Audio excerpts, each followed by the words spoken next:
자, 들어가겠습니다. 오늘 식사 맛있게 하셨어요? 예, 또 조세 오늘 프린트 다시 또 새로 보시면 조세로 들어가도록 하죠.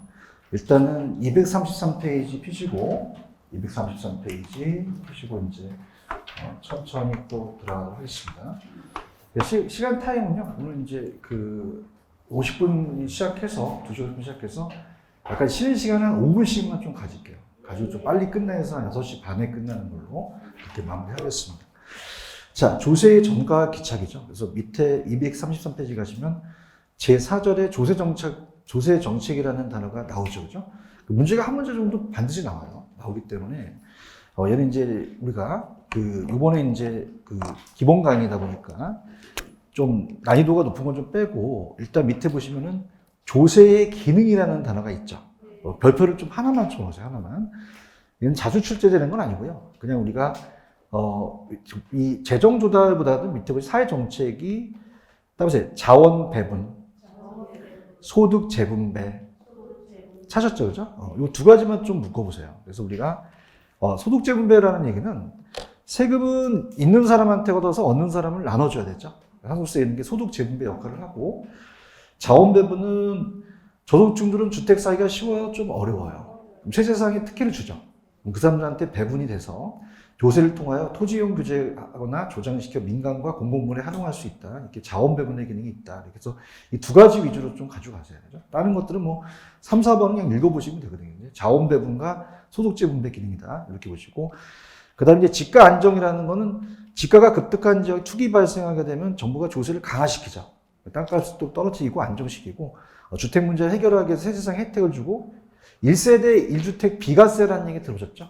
근데 이제 우리가 보통은 1번, 2번 위주로 좀 가져가시고 거의 오른 지분으로 많이 따요. 그죠? 이렇게 가져가시고요.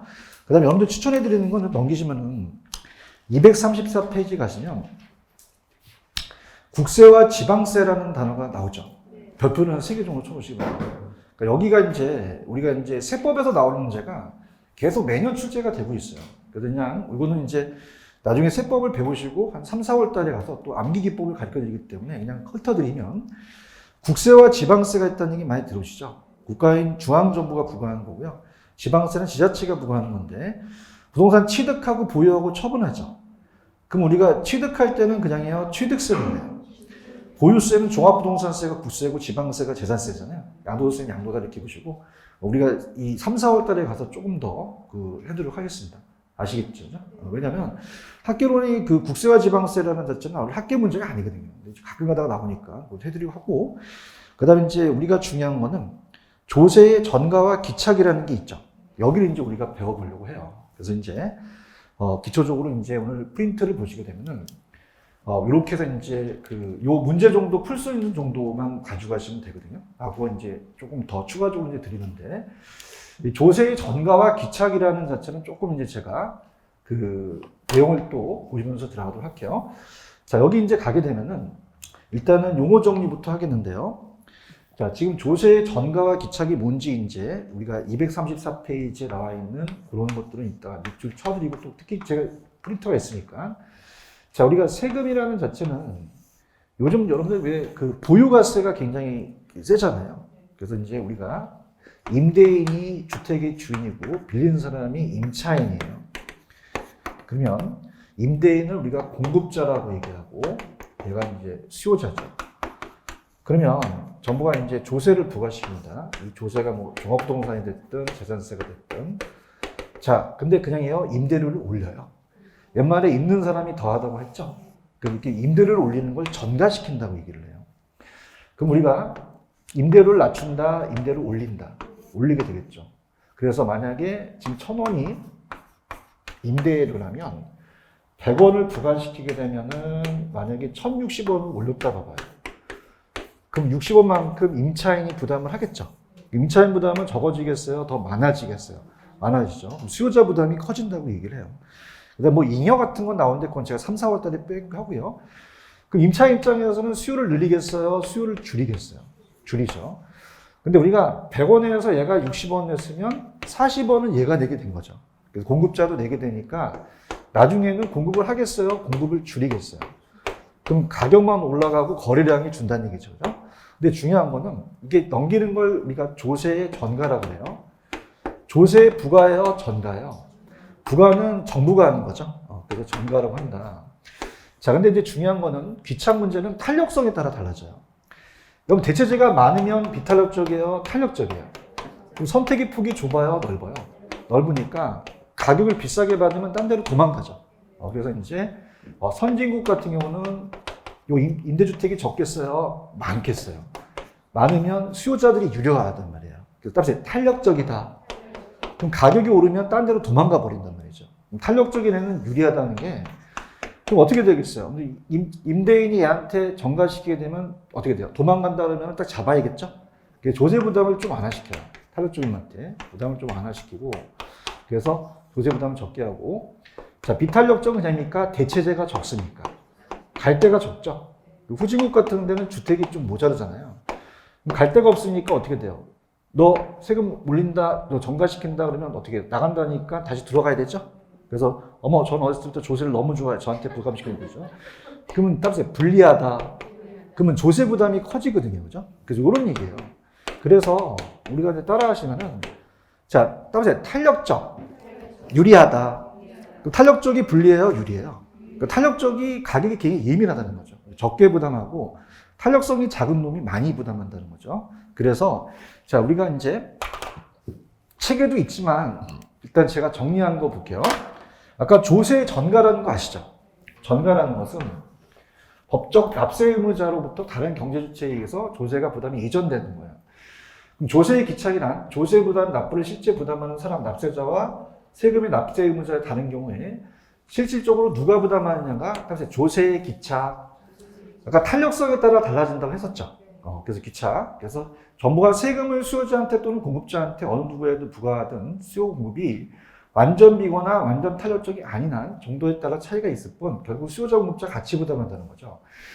조세의 배분은 누구에게 부담하는 문제가 아니라 수요 공급의 상대적 가격 탄력성에 달려져 있다. 그럼 아까 탄력적인 것이 더 유리하죠. 일반적으로 수요나 공급 중 탄력성이 더 큰 쪽이 세금을 더 내요, 좀 덜 부담해요. 탄력성이 더 작은 쪽이 세금을 많이 부담하겠죠. 이거 이해 가시겠습니까? 그래서 우리가 여기에 대한 내용만 이제 가시고요. 이렇게 돼요. 우리가 학개론 자체가 조금 난이도가 있기 때문에 자, 어떻습니까? 자체적으로 어때요? 자, 좀 전에 조세 전가라는 건 아시겠죠? 그래서 임대인한테 임차인한테 조세 전가하고 임대료 올리잖아요.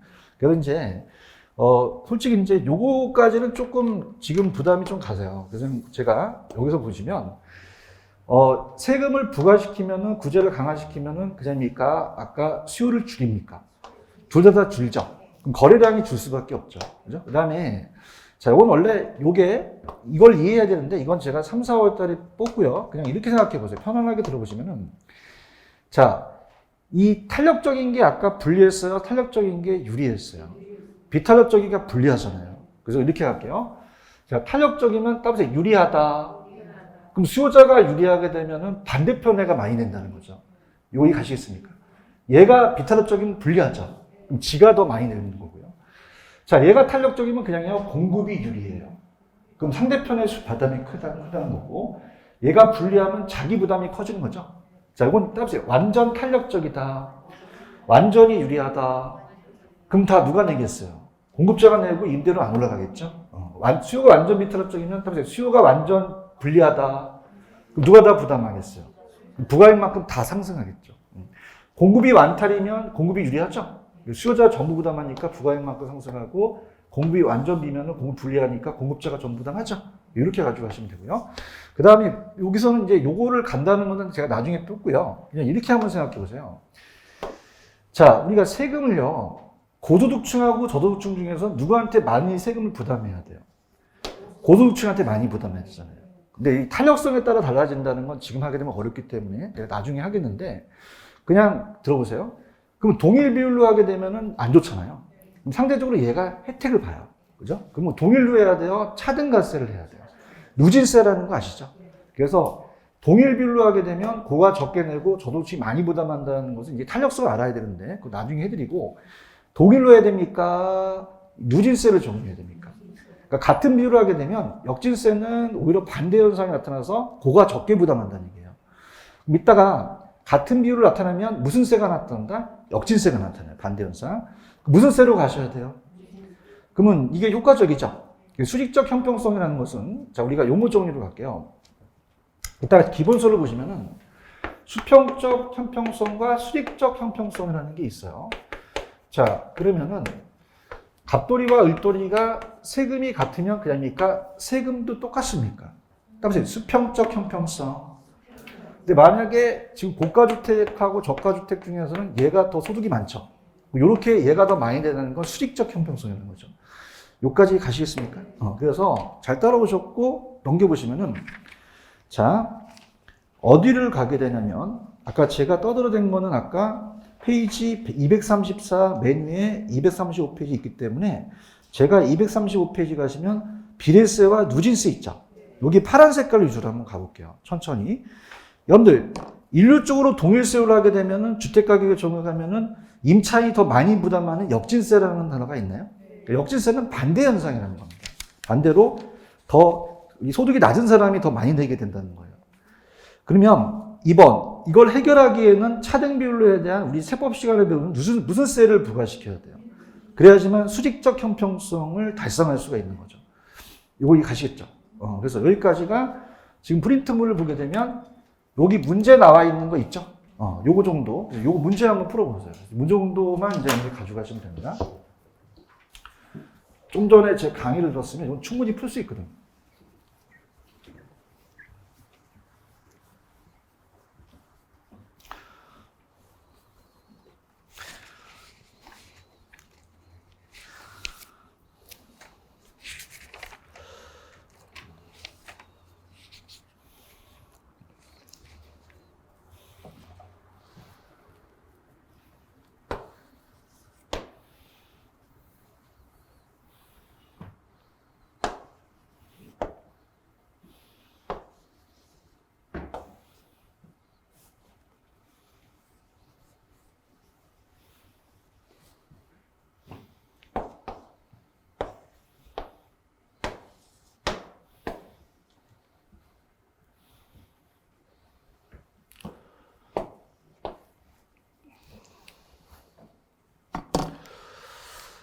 좀 객관식이 좀 어렵더라도 답을 몇 번으로 좀 가장 우리가 적합한 거죠.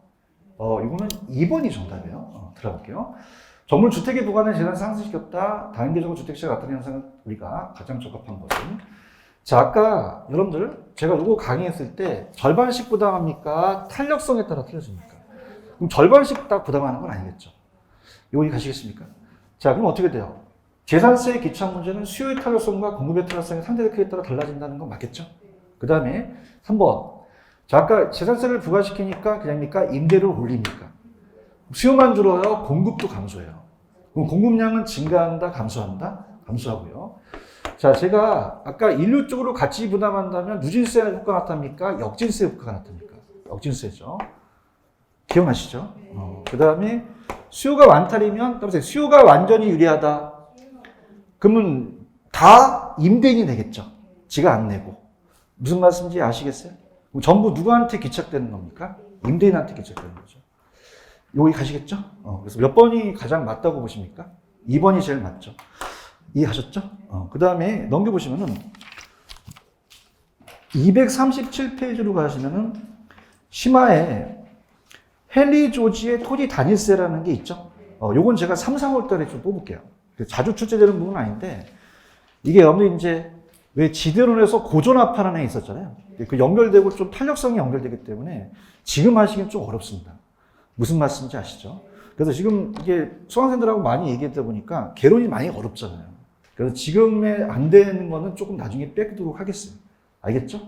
마찬가지로 넘기셔도 양가로 5번에 거래세 인상과 경제적 순손실이라는 단어가 있죠. 요것도 난이도가 높거든요. 탄력성이니까 보고, 요번 시간에는 양가로 6번을 들어가 볼게요. 양가로 6번 찾으셨습니까? 자, 이건 제가 여러분이 지금 뭐 탄력성이라는 걸 이걸 모르더라도 우리가 지금 이 돌아가고 있는 그 세금이거든요. 자, 그러면 1번에 가시면 양가로 1번에 양도소득세라는 단어 찾으셨죠? 자, 보세요. 여러분들 지금 저도 다주택자지만 양도소득세 중과세가 굉장히 세죠?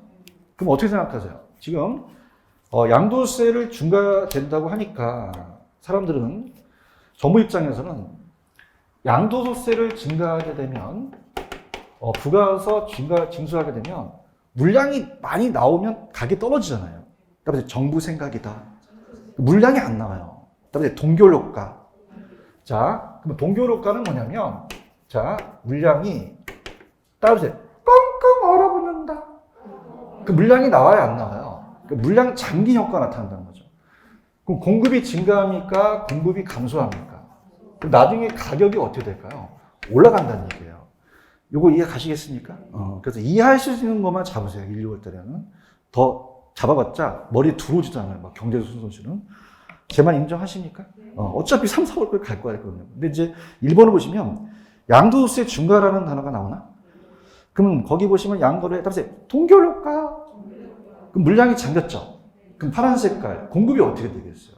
감소하죠. 가격은 어떻게 할 수 있다? 상승할 수 있다. 이거 가져가셔야 됩니다. 가져갈 수 있겠죠? 출제 많이 돼요. 여러분 이제 그래서 지금 과정에서는 요 정도 이런 것들은 가져가시는 게 좋아요. 아시겠죠? 그 다음에 지금 보유세를 많이 중과시키잖아요. 그러면 일단 어떻게 돼요? 보유세를 중과시키니까 가격을 안정시켜서 가격 떨어뜨리고 투기를 방지하죠. 토지형을 촉진시키는데 효율적인 가세인데 동그라미 3번에다 별표. 제가 프린트해 냈는데 여러분들 토지형의 특정의 방향 유도하기 위해서는 정부가 토지 보유세 부과할 때 토지의 용도에 따라서 일률 쪽으로 가야 돼요? 차등가세를 해야 돼요. 투기 목적으로 가는 건 더 가세를 더 해야 된다는 거죠. 이거 이해가셨죠? 오늘 메일 노트 나중에 풀어보세요. 그러면 일률 쪽으로 가야 된다, 차등가세를 해야 된다. 차등가세를 해야 된다, 거기까지만 가져가세요. 아시겠죠? 여기까지. 여기까지 가시겠습니까? 여기까지가 딱 1, 2월 달 정도 수준이고요. 그 다음에 투자 파트로 갈게요. 투자 파트. 투자가 난이도가 셉니다. 그래서 일단은 여러분들이 페이지로는 248페이지를 넘기시고 투자 파트 찾으셨습니까? 투자 파트가 난이도가 높아요. 그래서 이제 높고 출제는 나온다면은 한 7문제, 8문제까지 출제될 수도 있거든요. 그죠? 그러면 어떻게 돼요? 시험 문제 많이 나오죠, 그죠? 그래서 이제 시험은 굉장히 많이 출제가 된다. 자, 이렇게 해서 이제 제가 또 이렇게 자, 어떻습니까? 이제 투자에 대한 이유로 이제 들어가는데, 이것도 마찬가지예요. 지금 여러분들이 지금 이 투자 파트를 완벽하게 하려면 좀 힘드시니까 제가 이제 기본적이고 맞출 수 있는 문제. 혹시 계산기 다 갖고 오셨나요? 그래서 계산기를 좀 갖고 계셔서 좀 쉬운 계산 문제, 이런 것들을 이따가 좀 보여드리려고 해요. 그래서 반드시 좀 해셔야 될 계산 문제 같은 거 하니까 이렇게 이제 가도록 하죠. 자, 그래서 이 투자 파트는 나온다면은 한 6에서 한 7문제 정도, 8문제까지 출제될 수도 있었어요. 난이도가 높기 때문에 천천히 저는 가는데. 자, 부동산 투자 파트입니다. 투자원인데, 한 6에서 7문제인데, 8문제까지 나온 적이 있었다. 근데 한 7 정도 나올 수 있을 것 같아요. 6, 7 정도. 그러면 편안하게 들으시는데, 이 투자라는 것은, 자, 따라보세요. 자금의 투입. 자, 그러면 어떻게 됩니까? 내가 현재 투자한 거는 확실하죠. 지출해서 희생하지만 미래 수익은 확실합니까? 아직은 불확실합니까? 위험이 따른다는 얘기 많이 들어보셨잖아요. 이걸 이제 교환하는 얘기가 투자거든요. 그래서 미래 현금 수익과 현금 지출을 교환해서 투자가 다른 불확실한 수익을 얻을 목적으로 자본에 투입한다. 가볍게 보시고요. 그 다음에 여러분들 투자와 투기는 좀 다르겠죠. 자, 우리가 취득만 해요? 운영도 해요. 임대사업, 처분도 하죠. 그럼 여러분들 임대소득을 원하세요? 양도차익을 더 원하세요? 양도차익을 원하시면 투기꾼이에요. 그럼 그냥요? 둘 다 원해요. 둘 다 원하죠. 그래서 이제 이 소득이득을 따라서 임대료 매번 받고 자본이득이 양도차익이거든요. 그냥요? 둘 다 얻어요. 둘 다 효과가 있다는 얘기죠. 그죠? 그래서 이제 소득이득은 보유기간 동안에 운영, 매기간 받고 지른 토지의 대가, 임대료를 받죠. 영업의 현금 수준은 나중에 해드리고, 자본이득은 여러 번 받습니까? 기간 말에 한 번 받습니까? 한 번 받죠. 매매차익, 양도차익. 이거 나중에 설명할 겁니다. 근데 투기는 어떻게 돼요? 양도차익만 노리죠. 그래서 운영이 없다. 그렇게만 보시면 됩니다. 자, 그럼 이제 어디서부터가 시험 문제냐면 여기에요. 자, 우리가 프린트에 요 박스에다가 배표 쳐보세요. 다음에 투자의 장점, 단점 찾았죠. 그래서 이제 요게 이제 우리가 시험 문제 나오는데 보통 단점 쪽으로 많이 나옵니다. 단점 쪽으로. 자, 그러면은 장점은 뭐가 있느냐? 여러분들 왜 지렛대 효과는 뭐냐면 타인 자본을 많이 빌려서 내 수익을 올리는 게 지렛대 효과예요. 나중에 후술할 거예요. 그 다음에 이제 요게 많이 뜨는데, 저번에 이제 제가 인플레이션이라는 얘기 들으셨죠? 그럼 인플레이션이 발생되면 그냥입니까? 물가가 상승합니까? 물가 상승하면 화폐 가치가 떨어지죠. 구매력도 떨어진다는 얘기예요. 그럼 사람들은 화폐 가지려고 그래요? 부동산 가지려고 그래요? 그럼 여러분들이 부동산 투자하면 여러분 부동산 인기가 많다는 얘기예요. 그죠? 그럼 부동산 가격이 올라갈 수도 있죠? 그래서 따라서 인플레이션을 방어한다. 해지가 방어하는 거거든요. 그래서 구매력을 또 보호하는 역할을 할 수 있다. 이렇게 보시면 되고, 구매력 손실을 방지하고요. 자, 우리가 왜 세액 공제해 준다는 얘기 많이 들어보셨죠? 그래서 감가상각비나 이자지급 같은 것도 절세 효과가 있고요. 이따 나오겠고. 자, 요 소득이득은 임대료만 받아요. 자본이득, 양도 차익을 다 얻고, 토지는 이제 오래 가니까 안전하고 수익도 있죠. 소멸되지 않으니까. 금융 쪽 경우는 나중에 보고 여기다가 겹쳐 보세요. 근데 부동산은요, 황금성이 높습니까? 굉장히 낮습니까? 낮은 황금성이에요. 그죠? 그럼 우리가 여기 유동성 위험이라는 단어가 나오나요? 유동성은 어떤 걸 현금화할 수 있는 정도가 유동성이에요. 그럼 금과 주식 같은 거는 유동성이 높죠? 근데 부동산은 그냥요, 현금화가 잘 안 돼요. 유동성이 낮은 자산이거든요. 거기서 유동성이요, 낮은 황금성입니다. 여기까지 가셨죠? 그럼 문제를 한번 바라볼게요. 아주 기초적인 문제입니다. 요 다음 문제 한번 풀어보세요. 스타트.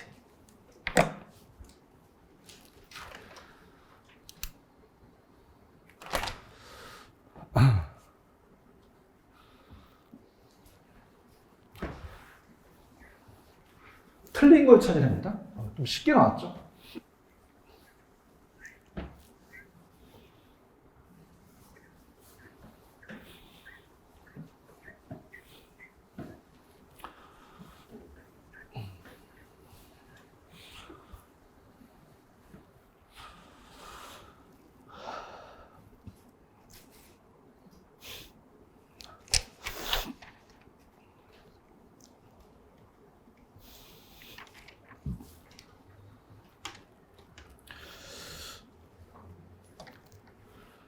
당연히 5번 있었죠.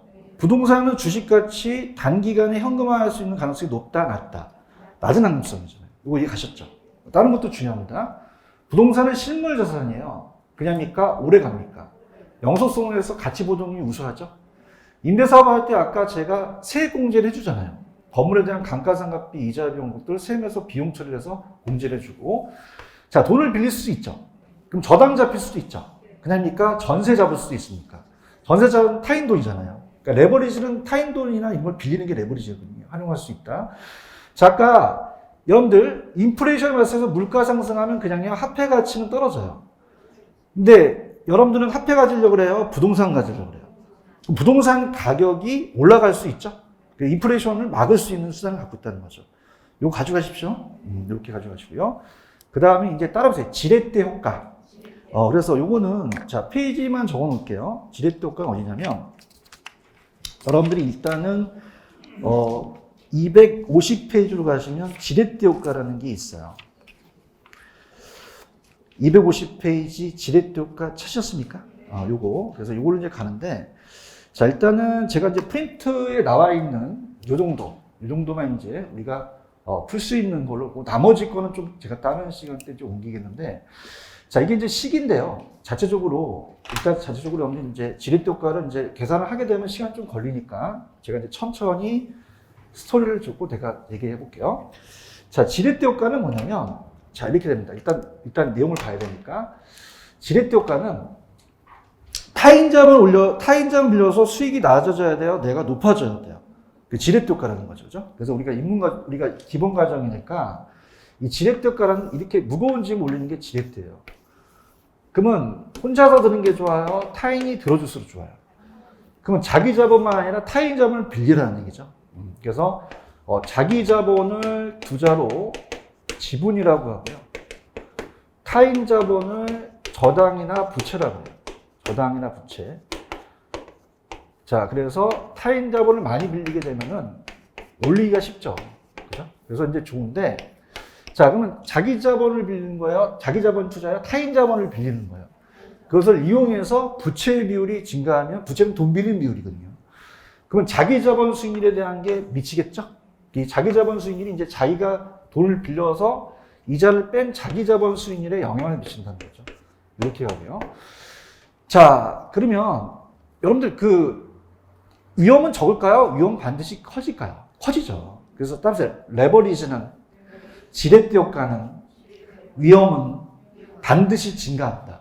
반드시 증가해요. 그죠? 그러니까 대부분이 돈을 빌린 비율이 증가하면 지렛대가 커지지만 요 투자한 사람이 지분 투자가 부담하는 위험도 감소한다. 무조건 증가한다.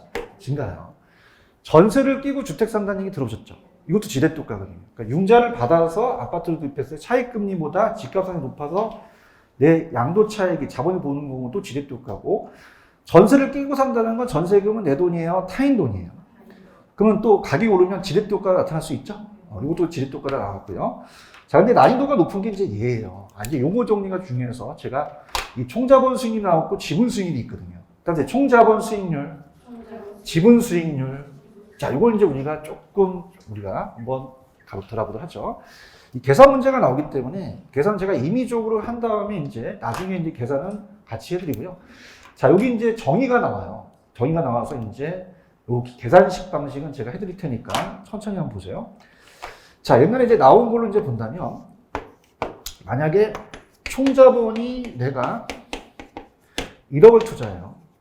그럼 지렛대라는 건 그냥입니까? 타인 돈을 빌립니까? 그럼 타인 돈을 빌렸을 때 전체 수익률 한번 보는 거예요. 전체 수익률이, 자, 순영업 소득은 나중에 배우시겠지만 우리가 순전히 얻는 순이익, 순임대료를 얘기하거든요. 자, 그래서 총자본 수익률이라는 것은 전체 내가 투자한 그 1억에다가 예상 순수익을, 우리가 순수익을 보는 거죠. 이 순수익이 바로 예상 순영업 소득입니다. 자, 그럼 만약에 얘가 2천만 원이다. 자, 그럼 요게 20%예요. 근데 아직 이제 우리가 안 들어갔으니까, 자, 따라서 총 자본 수익률. 그러면 순소득에다 총 투자가 나눈 거죠. 그래서 총 자본 수익률은 뭐냐면, 자, 갑니다. 자, 이거는, 자, 다시 한번 입을 열어볼게요. 따라서 총 자본 수익률. 이건 100% 자기 자본을 투자했을 때의 지분 수익률이에요. 따라서 돈을 안 빌렸다. 안 빌렸을 때 수익률이라는 거죠. 지금 잘 보고 있어요? 그럼 돈을 빌려서 이 수익률보다 적게 나와야 돼요? 많이 나와야 돼요? 많이 나와야 되는 거죠. 그래서, 자, 우리가 어떻습니까? 그러면 4천만 원이 내 돈이에요. 내 돈. 자, 이걸 따라해보세요. 자기 자본. 부자로 지분이라고 하죠. 지분이고, 자, 이 수익률이 시험 문제 나오거든요. 이 수익이 나오고, 그러면 6천만 원을 빌렸죠. 6천만 원은 자기 자본이에요? 타인 자본이에요? 타인 자본이죠. 타인 자본입니다. 요게 이제 저당이거든요. 저당 수익률. 은행에서 돈을 빌린 수익률이에요. 자, 그러면은, 자, 들어볼게요. 여러분들 지금 제가 솔직히 20%라고 했지 20%의 수익률 나오는 데는 없거든요. 수익률 다 낮잖아요. 그죠? 그러면 요즘은 이제 만약에 이제 제가 그 투자를 하고 이제 보게 되면은 보통 이제 한 6% 나와도 굉장히 높은 거예요. 그죠? 그래서 은행 이자를 봐야 된다. 은행 이자를 봐야 돼요. 그죠? 이거보다 은행 이자가 높으면 투자 안 하는 게 낫거든요. 이해하시겠습니까? 그럼 은행 이자가 요즘 어떻게 돼요? 금리 자체가 굉장히 낮죠. 그럼 우리가 은행 이자가 예를 들어서 요새 한 3%까지 된다. 요새 좀 금리가 높아졌잖아요. 그럼 한 4%까지 돼도 투자할 만 나죠. 얘기해 봅시다. 맞아요? 근데 은행 이자가 높으면 된다, 안 된다? 안 돼요. 그죠? 만약에 은행 이자가 10% 달래요. 투자하면 손실을 본다는 거죠. 오케이? 그래서 얘랑을 본다는 거죠. 지금 분위기 안 좋아? 자, 할게. 총자본은 그냥이야. 돈을 안 빌렸을 때야. 안 빌렸을 때 6% 나온단 말이에요. 맞나요? 그러면 우리가 여기서, 자, 이 돈을 빌리는 수익률을, 아까 빌린 돈을 저당이라고 그랬죠. 그럼 저당 수익률은 은행에 대한 이자를 얘기를 해요. 그죠? 그래서 A은행한테 이자를, 차익금리가 10%라는 거죠. 자, 그래서, 자, 우리가, 따라보세요. 지분, 따라보세요. 지거. 자기가 투자한 돈이고, 그 다음에 저당은 사실 저분 거, 은행 거예요. 그럼 이건 은행 이자잖아요. 그죠? 그러면 은행이 많이, 저분이 많이 처먹으셔야 돼요? 지가 많이 처먹으셔야 돼요? 자기 처먹어야 되잖아요. 맞나요? 그러면 어떻게 된다? 아까 요거 6%랑 요 금리를 따라갖고 이게 더 높아야 된다는 거죠. 무슨 말씀인지 아시겠습니까? 다시 대화를 하자. 자, 지금 요거 몇 퍼센트 나와? 6%. 6% 많이 나오는 거예요, 이제. 그렇죠? 근데 그냥 이제 은행 이자를 봐야 돼요. 이자를 봐야 돼요. 2%대 되면 투자할 만하죠. 근데 만약에 10%면 마이너스가 나올 수 있다는 거죠. 이해하셨습니까? 그래서 요 두 개 가지고 우리가 판단한다는 얘기예요. 그 만약에 지금 뭐 20% 나오는 수익률은 없겠지만 20%에다가 은행 이자가 10%면 할만하지. 플러스만큼 나오잖아요. 이해하셨습니까? 그게 이제 정의 긍정적 수익 효율이라는 거죠. 그러면 제가 해드릴게요. 지분 수익률은 자 요거 여기 연결시켜 볼게요. 자 요거 지분 수익률은 따라서 내 돈이 내려간다. 내 돈이 내려가요. 여기다 재입시킬게요. 내 돈이 지분이죠. 지분에다가 아까 순용업 소득이 2천만 원이었잖아요. 그런가요? 2천만 원에다가 그 다음에 이자가 6천만 원에 10%니까 600만 원이죠. 600만 원. 그럼 요거 빼면은 이제 내 돈이 4천만 원이고 4천만 원이니까 어떻습니까? 요거 1,400만 원 나와요. 그래서 요걸 나누면 내가 해줄게요. 35% 나와요. 몇 퍼센트 나온다? 자, 그러면 칠판. 자, 내 돈만 다 투자해서는 몇 퍼센트밖에 안 나왔어요. 20%잖아요. 맞나요? 근데 타인 돈을 빼고 나머지 내가 35%를 얻어갔잖아요. 투자 안 하시겠어요? 투자하시겠어요? 하죠. 제발 졸지 마시고. 이해하셨죠? 그죠? 그래서 이 두 가지를 판단한다는 거죠. 맞나요? 그러면 저분이 많이 처먹어야 돼요? 지가 많이 처먹어야 돼요? 지가 많이 처먹어야 되는 거죠. 근데 중요한 게 그냥니까 가격 상승도 있습니까? 가격 상승도 있으면 늦긴 해요. 그죠? 근데 이제 이런 것도 나중에 해드릴게요. 오케이? 그럼 잘 갈게. 지가 많이 처먹어야 돼? 저분이 많이 처먹어야 돼? 저분 은행이잖아요. 이걸 판단하거든요. 아시겠죠? 그래서 어떻게 돼요? 아까 총자본이라는 거 아시죠? 그래서 다시 한번 천천히 가볼게요.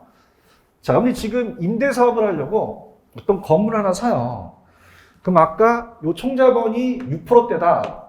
그럼 그냥 근데 이자를 봐야 돼. 이자를 봐야 돼요. 이걸 갖고 따진다는 거죠. 언더스탠드? 그 만약에 2% 이자 내면은 이거 할만하죠? 근데 10% 나오면 마이너스가 나올 수 있다는 거죠. 맞습니까? 근데 지금 제가 투자했던 요거는 자, 우측에 보시면은 자, 어떻게 돼요? 총자본이 20% 나왔죠? 그러면 어떻게 돼요? 요 20%가 이 저당보다 세면은 투자할 만한 거죠. 언더스탠드? 그럼 아까 얘가 10%니까 자, 요거 빼면 플러스 값이 나오잖아요. 마이너스예요? 플러스예요? 긍정적이니까 지분 수익률을 높일 수밖에 없다는 거죠. 이해하셨습니까? 근데 만약에 20%인데 얘를 사채를 빌려갖고 30% 나갔어. 따라서 마이너스가 났다. 그러면 이건 마이너스 부의 시로 똑같다는 거죠. 맞습니까? 그럼 수익률이 높아지겠어요? 지분 수익률이 낮아지겠어요? 낮아지죠. 만약에 20에서 20을 빼면 제로죠. 자, 지렛대 효과가 없다는 얘기죠. 따라서 다 같아진다. 중립적 레버리지 효과가 된다는 얘기예요. 이해하셨죠? 그래서 요 두 가지에서 그냥입니까? 저당 수익률이 낮아야 됩니까? 그래야지만 지분 수익률을 높일 수 있다는 거죠. 이거 이해가시겠어요? 그래서 여기까지만. 그래서 계산을 좀 할까 했는데 아직 계산 들어가게 되면 더 복잡하거든요. 그러니까 이론을 좀 가시는 게 좋아요. 그럼 여기를 보고 자, 이걸 이제 천천히 읽어볼게요. 칠판 보세요. 자, 이 문제를 풀려면 이걸 가야겠는데요. 자, 들어볼게요. 자, 그래서 좀 전에 총자본 수익률은 그냥요, 자기 자본만 투자했어요.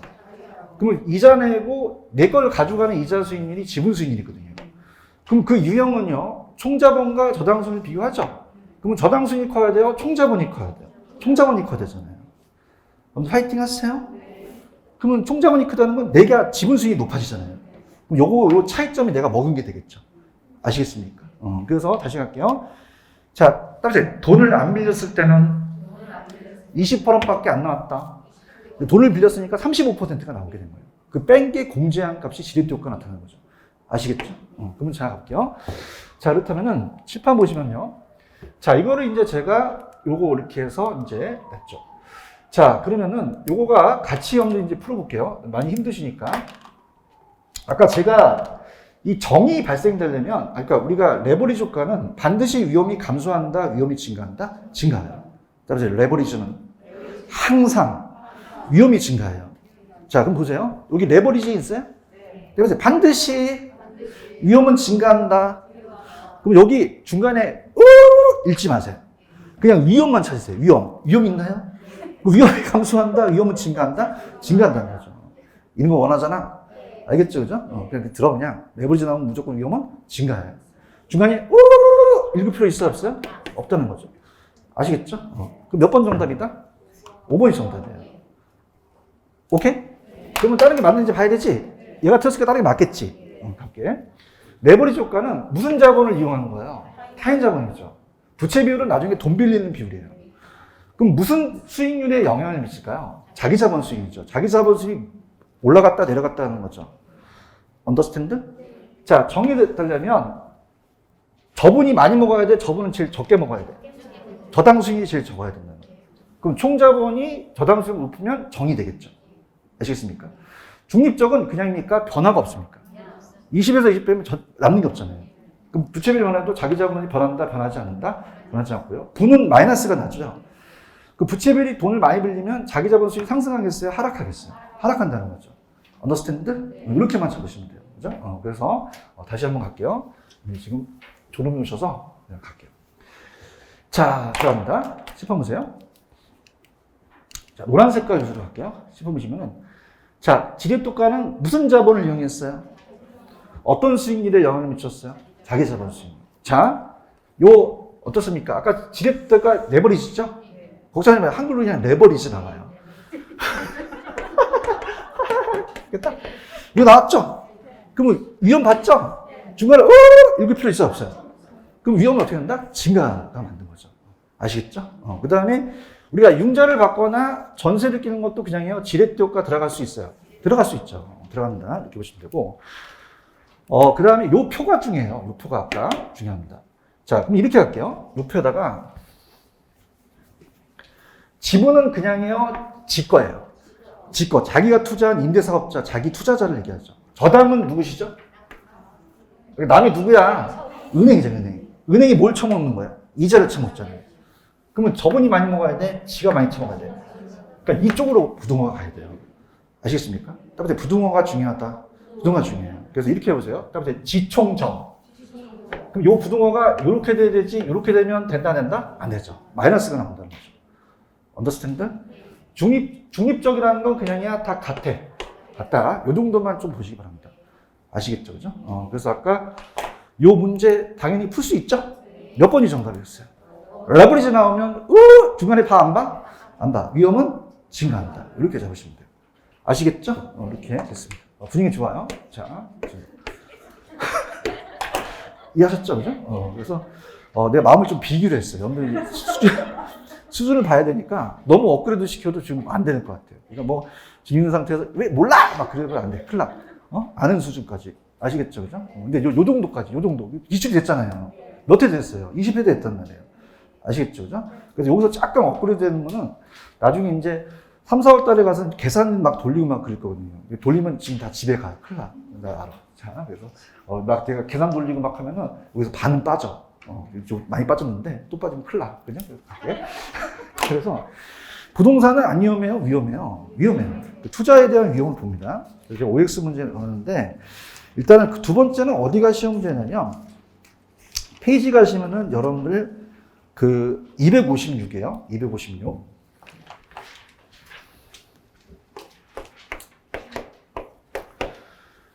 우리 투자할 때 부동산 위험을 몰라야 돼, 위험을 알아야 돼. 그래서 이 취지란 말이지. 그래서 이제 5가지가 있는데, 자, 가볼게요. 좀 전에 지렛대 효과 배우셨죠? 그래서 요거부터 갈게요. 이게 금융이 딱 자금의 융통. 그러면 돈을 많이 빌려서 위험하다는 얘기야. 그러면 금융 쪽 위험은 대출을 안 받았어요? 받았어요. 그럼 금리가 인상할 수도 있죠. 채무링 가능성이 커진다는 거예요. 파산 위험이 있다는 거죠. 그런가요? 근데 만약에 전액 전부 자기 자본으로 투자했으면 이 위험이 그냥이야 제거될 수도 있어요. 지렛대 효과는 발생하지 않겠죠. 아시겠죠? 그 다음에 이제 사업성 위험이라는 거는 경영 위험에서 우리가 사업을 하려면 그냥 이제 수익을 벌어야 돼. 수익성이 악화됐을 때 나타나는 게 요 위험이거든요. 자, 그래서 세 가지가 있는데, 따라서 시장, 운영, 위치적 위험이라는 게 있어요. 시장은 항상 안 변해요? 변해요. 변한단 말이에요. 맞죠? 요게 이제 별표처럼, 요게 예제 문제인데. 자, 시장 위험이 돼서 갑자기 경기가 침체돼서 공실이 발생할 수 있죠.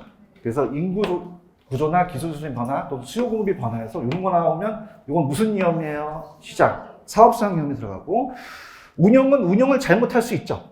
그래서 그 운영에 대한 거는 우리가 운영을 하면서 얻는 그런 위험이에요. 자, 근데 요거 잘 나옵니다. 따라서 영업 경비 증가, 요거 잘 나와요. 현관펜. 식사하실 때 현관펜 하나 샀어요? 사야 되는데 큰일 났네. 따라서 운영, 영업 똑같은 얘기거든요. 그죠? 그러면 운영이나 영업이나 똑같죠? 영업이니까 얘는 운영 경비를 얘기하거든요.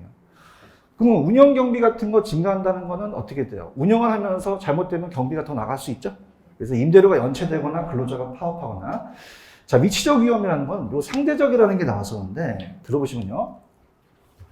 자, 만약에 내가 29번지에다가 주거용 오피스텔을 지금 하려고 그래요. 주거 오피. 그래서 임대사업을 하려고 하는데, 옆에 공동묘지가 들어오셨어요.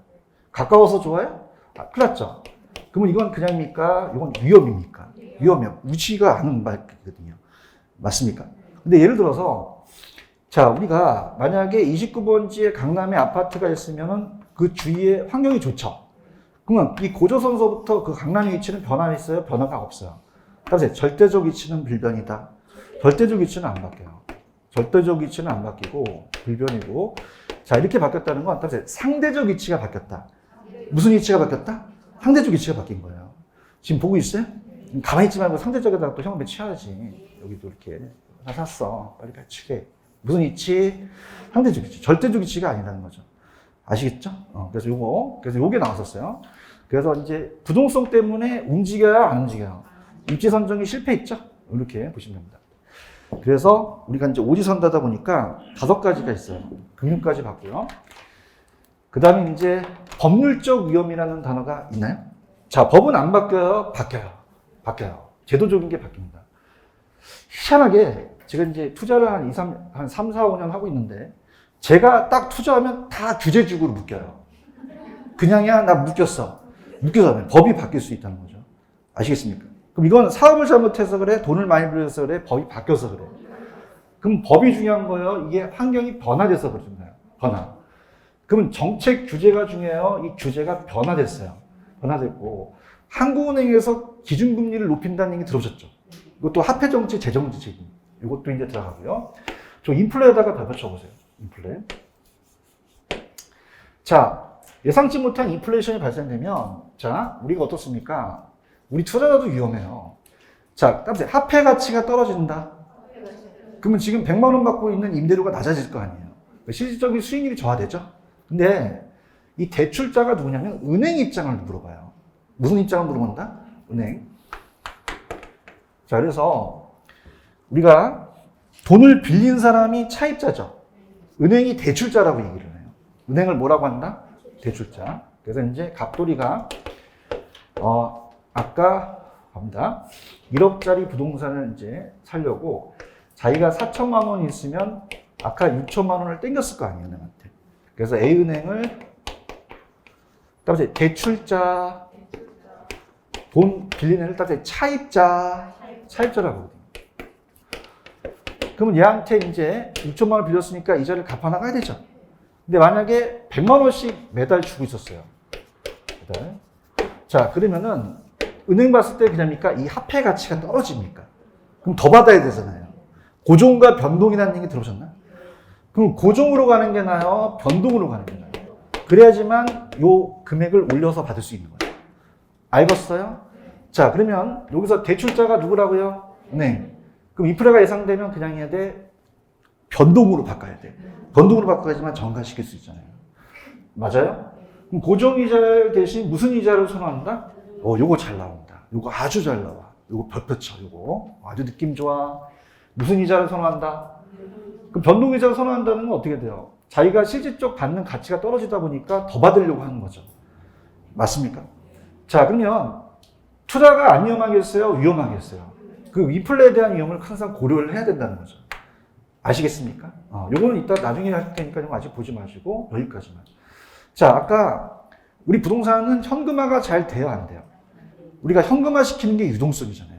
유동성이 높다, 낮다. 그럼 현금화가 됩니까, 안 됩니까? 안 돼요. 그죠? 그래서 여러분들이 부동산은요, 가장 중요한 게 환급성이에요. 그죠? 여러분들이 투자할 때. 오늘 이제 저 강의하고 이제 6시 반쯤 가갖고, 중개사한테 야간 근무를 하는 부동산인데, 자, 제 집 좀 팔아주세요. 언제 올 건데요? 2시간 있다 올게요. 아니, 또라이야, 씨. 팔려, 안 팔려? 그럼 빨리 팔려면 금리를 내놓죠? 비싸게 내나요? 싸게 내나요? 마음이 안 아파? 저도 아파. 그럼 따라서 유동성이요. 그럼 유동성이 잘 된다, 안 된다? 안 돼서 환급성이 떨어져서 그런 거예요. 그러면 현금을 전환 시 그냥니까 가치에 손실이 올 수도 있으니까. 이런 거 오면 무슨 성 이용을 찍으셔야 돼요? 유동성 이용을 찍으셔야 되는 거죠. 이거 찍을 수 있겠어요? 그래서 사근법리에 대한 5가지가 있거든요. 그죠? 여기까지. 그래서 요 문제 한번 풀어보세요. 오늘 OX 문제랑 좀 겹치는 문제인데 이거 한번 스타트. 여기까지 하고 좀 쉬었다 가겠습니다.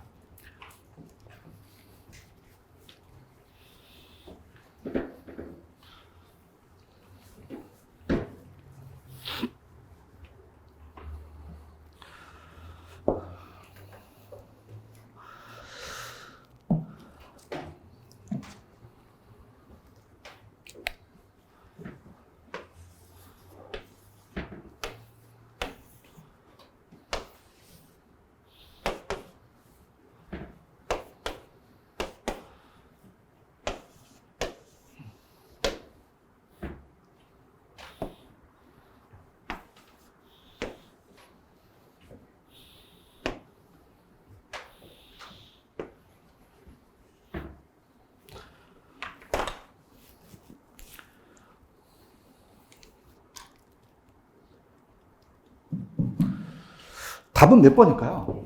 1번이죠. 좀 전에 틀린 거예요. 장래 인플레이션이 예상되면 대출자는 어떤 이자를 더 선호하겠어요? 변동 이자를 대출을 받기 선호하겠죠. 여기 가시겠습니까? 그 다음에 아까 부채비율이 커지면 다 위험하죠. 지분수율이 커지면 그냥입니까? 위험도 커집니까? 운영하고 영업은 똑같은 얘기죠. 영업 경비 변동은 운영에 대한 위험이죠. 그래서 운영하면서 사무실 관리 근로자가 파업한다든가 나게 될 수 있죠. 수익성이 불확실한 폭넓게 되고요. 위치 기억나세요? 지원 내시. 아까 어떤 위치가 바뀌어서 그래요? 상대적 위치가 바뀌어서 그렇죠. 이거 나올 수 있어요. 절대적 위치가 바뀌어서 그래요? 상대적 위치가 바뀌어서 그래요? 내 위치가 바뀐 게 아니라 주변 환경이 바뀌어서 그런 거죠. 알겠나요? 유동성은 그냥입니까? 현금화가 어렵습니까? 현금화 과정에서 발생한 시장가치 손실이죠. 이렇게 잡으시면 됩니다. 이거 할 수 있겠죠? 이 정도 마시시면 돼요. 이것도 기술이잖아요. 파이팅 하십시오. 그러니까 이 정도 수준에 가시면 돼요. 이렇게까지 하고 조금만 쉬었다가 갈게요. 5분만 쉬겠습니다. 5분만.